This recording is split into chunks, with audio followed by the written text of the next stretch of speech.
大家好，我係叻仔。口罩戴咗，針又打咗咁多支啦，疫情咧都一樣係咁反覆啊。咁仲有乜嘢可以令大家健康啲呢？咁就不如試下今集呢一款靚湯啦。佢叫做五子毛桃鮮淮山湯，亦都係我最中意嘅湯水之一嚟噶。咁功效咧就能夠預防呼吸道疾病、清肺扶正、補脾腎、強健體魄等等。只要我哋日常身體保養得好咧，就自然百病不侵啦。試過食譜覺得好飲有益嘅話，記得俾個 like 咧，分享埋俾朋友，咁就更多人受惠啦。咁呢一煲湯咧，咁我哋有呢兩款嘢啦，分別就係五子毛桃啦，同埋鐵棍淮山咧都比較難搞嘅，咁所以我哋就押後一陣咧，先至再詳盡啲咁去講佢。咁我哋就做翻一啲最基本嘅嘢先啦。咁就先浸咗啲食材先，分別咧嗱，呢一度就有一碗嘅生薏米啦。咁如果你怕寒嘅，咪落翻少少生熟薏米咁樣。補翻啲落去啦，咁就生薏米就閒煮嘅，咁個功效咧，大家相信都成日都聽我講嘅，又係啲祛濕啊啲咁嘅嘢啦。咁啊事實基本嘢啦，又係浸翻一手到啦。咁啊陳皮啦，有啲網友啊同我講啦，仲喺度研究緊，喂究竟你使唔使去囊啊，定唔去囊好咧？嗱，基本上咧8年以上嘅老陳皮咧就唔會話去囊嘅。咁如果我呢啲可能未夠8年嘅，你又擔心佢有啲苦澀味啊啲味咧？咁我哋就先浸咗佢，之後就刮走個囊，咁就質留翻起晒啲果皮水，咁就 O K 噶啦。同埋佢可以和一和啲寒咁樣咯。OK， 正所謂咧，就我哋屋企咧不嬲都會咁樣去講噶啦。瑤柱啊當鹽用啦，同埋佢好百搭嘅滋陰嘅中藥材啦，同埋煲湯咧都會特別甜啲。咁我呢次咧係攞到一啲嘅中叫做又唔係老身又唔係後生嘅瑤柱啦，咁呢啲有翻啲力噶啦。咁我呢度咧就大概6粒啦，就瑤柱就當鹽用。OK， 嗱，想安神啲，我哋準備翻少少嘅龍眼肉。咁我哋呢啲嘢咧就準備好噶啦。咁成堆都係一啲嘅乾料啦，或者中藥咧就一定唔夠甜噶啦。咁呢一次買翻嚟嘅咧就叫做豬柳。豬柳嘅特色咧就係叫做又唔係好似瘦肉咁瘦，但係又唔係好似豬展咁腍。嗱，咁你可以選擇咧就飛咗條筋佢。咁樣食起上嚟咧就好食啲，但係我咧就唔介意佢話有筋嘅，咁我哋就會切翻一啲嘅切件啦。咁我哋又係洗佢嘅時候又落翻啲鹽落去啊，散一散佢啲肥膏啦咁樣。OK， 咁我就會連根煲啦。OK， 嗱，乾乾淨淨嘅時候，我哋就做晒呢一堆嘢啦。豬柳都準備好啦，好快就嚟到主角出場，就係呢個五子毛桃啦。五子毛桃其實就即係樹嘅根部。越老嘅樹根功效咧就會越好，味道嚟講就好似椰子咁清香，冇任何嘅藥材味道，所以非常容易入口㗎。功效主要就用於肺結核、咳嗽、慢性支氣管炎、風濕關節炎、腰腿痛、脾虛浮腫等等。屬性平和，又有補氣強肺、舒筋去濕嘅功效，所以咧深受大家歡迎㗎。咁相信大家對佢都唔會話太陌生啦，但係唔知大家知唔知道五子毛桃有冇硫磺啊，有冇漂過嗰類嘢啦？嗱，咁我呢度咧特登準備咗幾個教材啦，叫做呢一包就其實價錢都差唔多咋。呢一包就係老闆就話呢一啲咧就係冇經過漂過嘅硫磺啦，即係個顏色咧就冇咁橙黃黃嘅。咁佢就話呢啲就係天然啲冇加工嘅五子毛桃啦。咁另外咧嗱，咁呢一包咧就係好粗身嘅五子毛桃啊，又係有顏色嘅。咁我哋買嘅時候咁啊，自己諗清楚，究竟你買啲天然啲嘅啦，定係買一啲黃啲好睇啲嘅啦？嗱，自己揀翻。咁五子毛桃嘅有咩好處咧？已經講晒啦，健脾啊、去痰啊、鎮咳平轉啊、去風除濕啊、舒筋活絡，非常之咁好。咁我自己咧就好中意飲佢嘅，因為佢嘅味道出咗嚟咧，有啲好似椰汁咁嘅味道啊。呢一啲咧就唔係一啲嘅天然嗰隻啦。嗱，見佢啲顏色橙橙地，咁我哋有啲咩辦法去硫磺啊？去咗呢啲咁嘅漂過嘅嘢啦，所謂。嗱，咁我哋首先咧就俾啲水落去洗一洗佢先啦，即係盡可能都將佢嘅表面咧清洗一次先。嗱，就咁過一過水咧，你都會見佢濁晒。咁我而家去翻個水位度過翻佢幾次先啊。咁就洗到佢乾乾淨淨啦，特別係佢有啲呢啲咁嘅樹枝位咧窿窿罅罅咧，就清晒啲沙泥啦。你見到佢啲水咧好清澈嘅，我哋就開翻多啲嘅水啦。咁去浸佢，咁浸嘅時間起碼咧，好似我哋浸蘋果咁啊，去農藥啊啲一樣，浸佢時間耐啲咪好啲咯。咁同埋咧，佢浮啊嘛，俾翻個篩落去壓住佢，咁啊起碼浸佢半個鐘之後咧，先至再飛水。咁樣已經係一個最好嘅去硫磺啊嗰啲嘢嘅方法。唔好理佢天唔天然都好啦，咁我哋信自己做多個工序咁就安全啲咯。連五指毛圖都浸埋啦，即係所有乾淨嘅嘢我哋都做好晒，最後咧我先至會去搞呢支鐵棍淮山。咁其實呢一支嘢咧都好多人都好驚佢，包括我自己，因為咧佢比起嗰啲珊瑚啦、日本嘅大和芋咧係更加上係痕癢。比起芋頭咧，都係更加容易你發痕嘅。雖然咧，坊間有好多方法可以令到佢冇咁痕啦，又例如係揾支筷子插住佢嚟去刨皮咁樣嘅。但係我啊強烈建議大家啦，我就會去戴翻對手套先嘅，因為咁樣先至係最安全嘅方法嚟㗎。千祈唔好亂咁信嗰啲唔戴手套又點啊！因為我對大和芋即係嗰啲日本嘅珊瑚啊、芋頭咧，都有少少。即係可以抗痕嘅，即係唔會話好痕咁樣啦。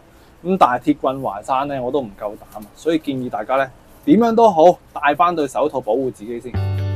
新鮮淮山同乾淮山究竟有乜嘢分別呢？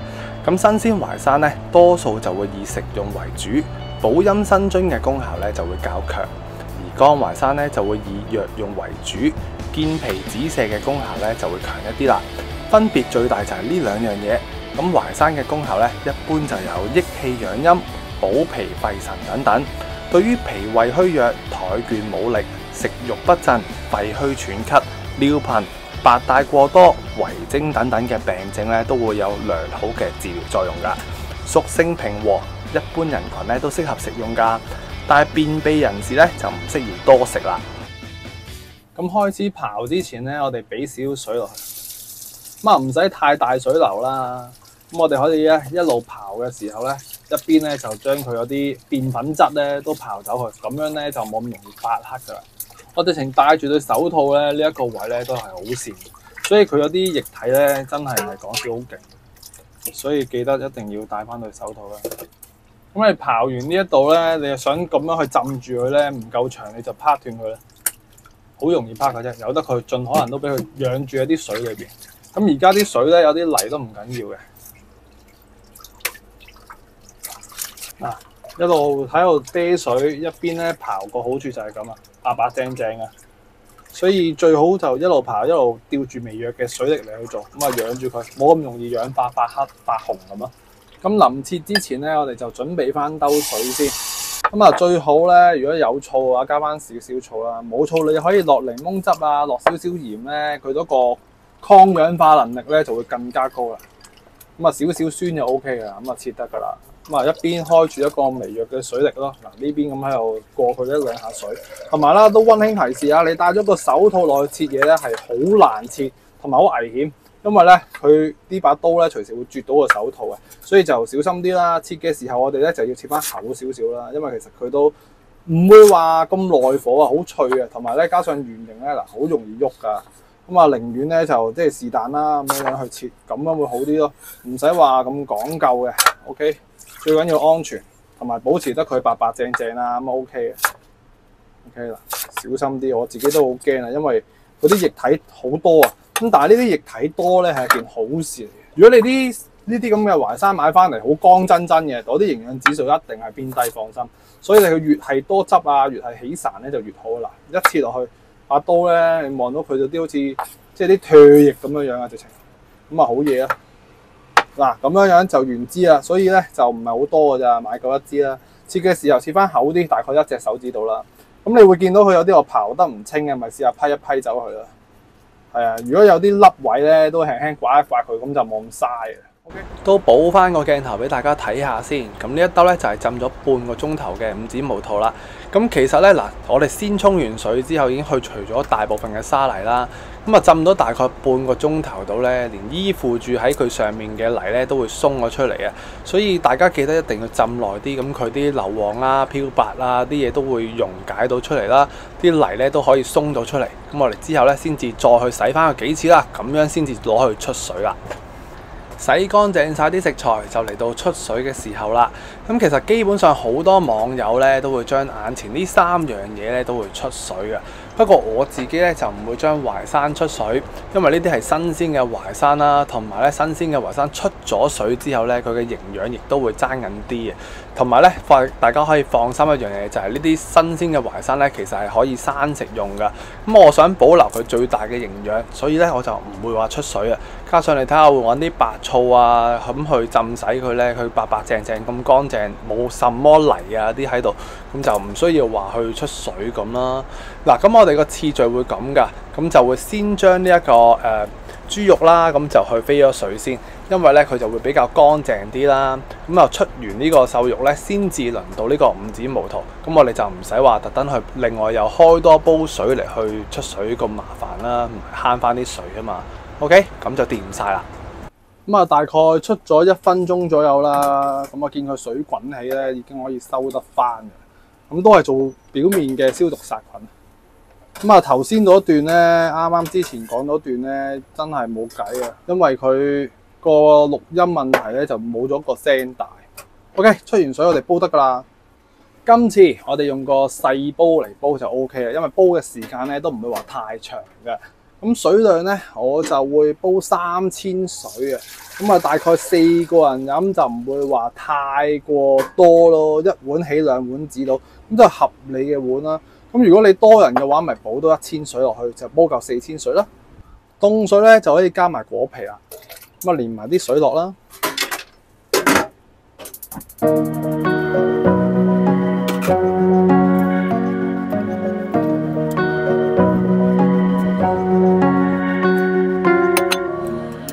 最後就落埋呢啲淮山啦，加咗啲醋嘅淮山係保持到佢嘅白淨啦，同埋嗰啲黏液咧仲喺度。不過啲水就唔好倒落去咯。我呢個煲仔啱啱好真係3000水極限，OK 去到個煲頂呢個滴咧就 OK。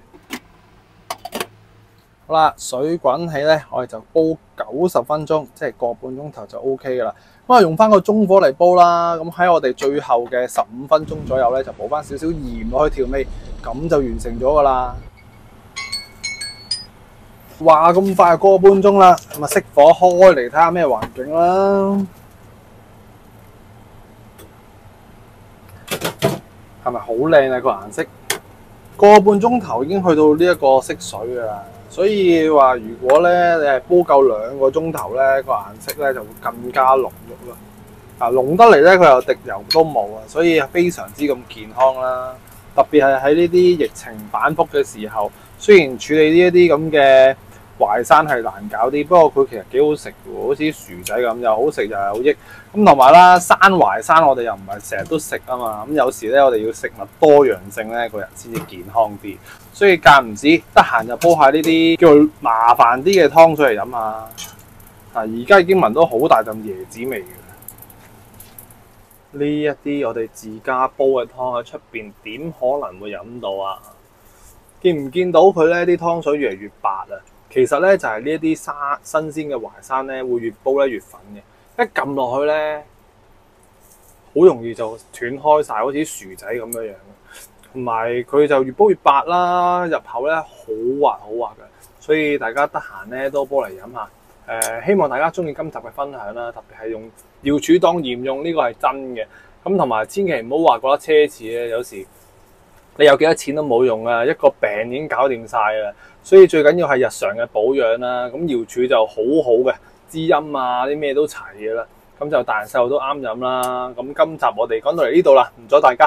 咁啊，希望大家中意今次嘅食譜，我哋下集再見，拜拜，正啊！